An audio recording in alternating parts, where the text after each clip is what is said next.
Hello प्यारे बच्चों, तो फिर कैसे हैं आप सब। आशा करता हूँ बढ़िया है, स्वस्थ हो, घर पर होगे और अपने अपने माता पिता का ध्यान रख रहे होगे। तो फिर जैसा कि आपको पता है कि हम लोग चैप्टर 2 नियंत्रण एवं समन्वय बायोलॉजी का 20 MCQ पढ़ चुके थे और आज की क्लास में हम पढ़ने वाले हैं चैप्टर 3 का 20 MCQ, जिसे हम बोलते हैं जीव जन्म कैसे करते हैं। क्योंकि भाई आपको पता है कि जो आपका पेपर है तो उसमें 20 MCQ आता है और कहाँ से भी आ सकता है। तो फिर आज हम पढ़ने वाले सेम वही बात है। तो फिर चलिए शुरू करते हैं आज की क्लास को। तो फिर आपको स्क्रीन पे शो हो रहा होगा क्लास 10 बायोलॉजी चैप्टर 3 जीव जन्म कैसे करते हैं 20 MCQ। तो फिर चलिए शुरू करते हैं। क्या कह रहा है, पहला सवाल है डीएनए का पूरा नाम। डीएनए भाई डीएनए कहते हैं ना, क्यों हमारे डीएनए के नहीं हो।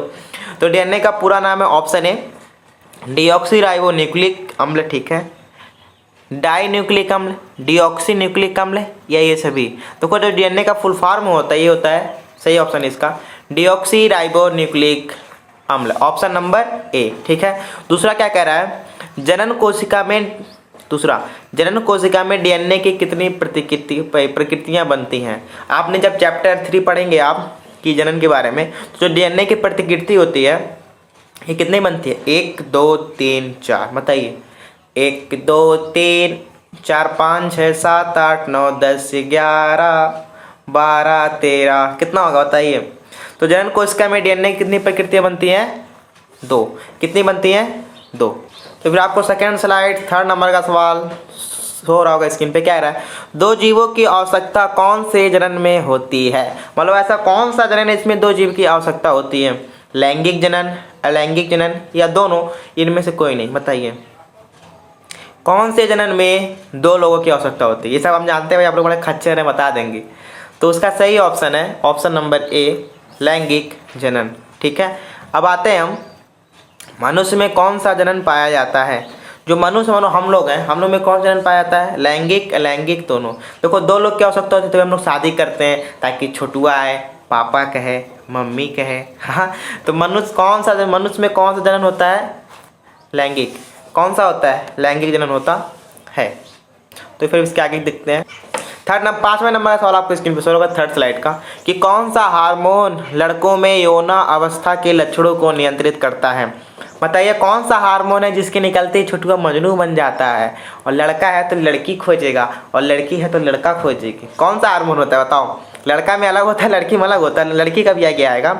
तो कौन सा हार्मोन जो लड़का में निकलते ही लड़का मजनू बन जाता है, घूमेगा माला लेके, कहाँ हो तुम, खोज रहे हैं। तो टेस्टोस्टेरोन है कि इंसुलिन है कि एड्रेनल है कि एस्ट्रोजन है, कौन सा। उस सही हार्मोन का नाम है टेस्टोस्टेरोन। तभी जो टेस्टोस्टेरोन निकलता है तभी हम लोग को दाढ़ी आ जाता है, मोछ आ जाता है, क्योंकि टेस्टोस्टेरोन निकलता है और इस स्टेट को मजनू बन जाता है, ठीक है। फिर लगता है नर का जननांग क्या है। मतलब नर में, इसमें जो ऑप्शन है चारों में से, इनमें से नर का अंग कौन है, अंडाशय, वृषण, ए बी दोनों या कोई नहीं। इंपॉर्टेंट सवाल है ये। तो नर का जो जननांग होता है, देखो अंडाशय मतलब फीमेल का होता है, वृषण किसका होता है, छोटू लोग का। वृषण किसका होता है, छोटू लोग का। तो नर का जननांग क्या होता है, वृषण होता है। अब आते हैं इसके आगे वाले सवाल। तो फिर चलिए 7वें नंबर का सवाल सेम उसका अगला वाला है, कौन सा हार्मोन्स लड़कियों में यौना अवस्था के लक्षणों को नियंत्रित करता है। मतलब 12+ हो जाने के बाद कौन सा हार्मोन निकलता है जिससे लड़की लैला बन जाती है, छुटुआ मजनू बन जाता है। Testosterone, estrogen, thyroxine, insulin. देखो टेस्टोस्टेरोन तो छुटुआ में निकलता है, छुटुआ मजनू बन जाता है। थायरोक्सिन छोड़ो, इंसुलिन जो होता है बीपी होता है, नहीं शुगर होता है।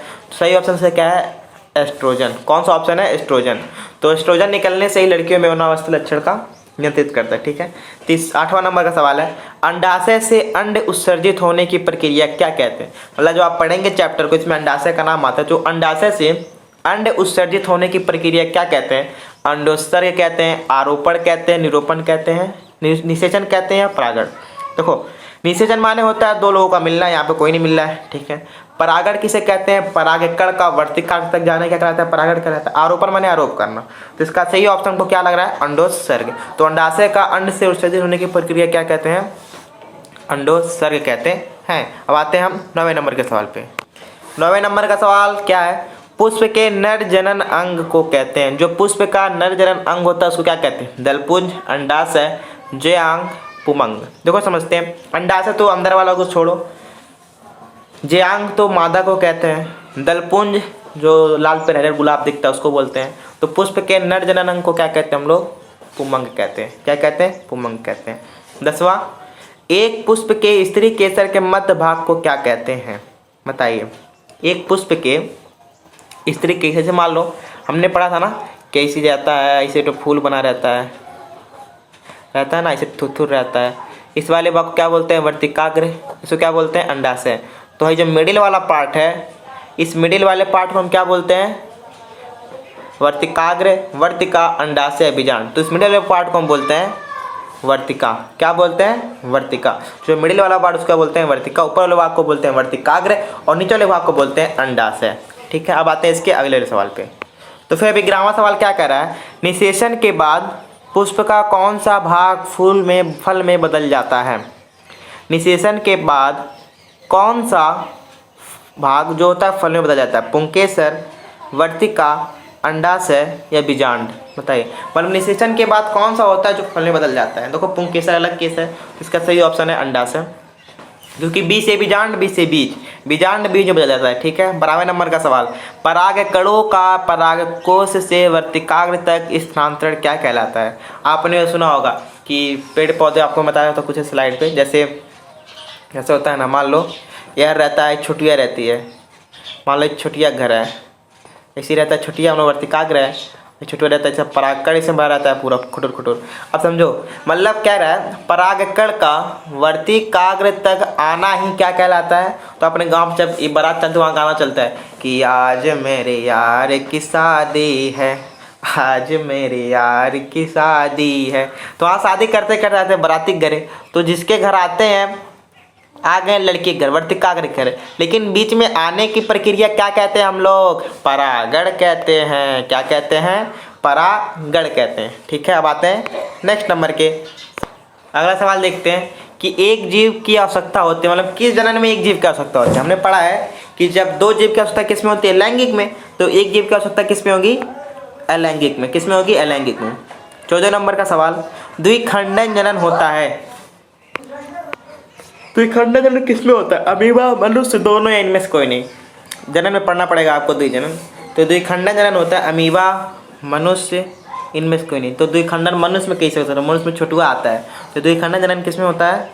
अमीबा में होता है। किसमें होता है? अमीबा में होता है। अब आते हैं 15वें नंबर का सवाल है, निम्नलिखित में से किसके पुनरुद्ध भवन होता है? मतलब इसमें से किस जानवर के पुनरुद्ध भवन होता है? पुनरुद्ध भवन ऐसा जानवर होता है देखो जिसका शरीर काट देने पर भी ना दूसरा नया शरीर बना लेता है, उसे कहते हैं पुनरुद्ध भवन।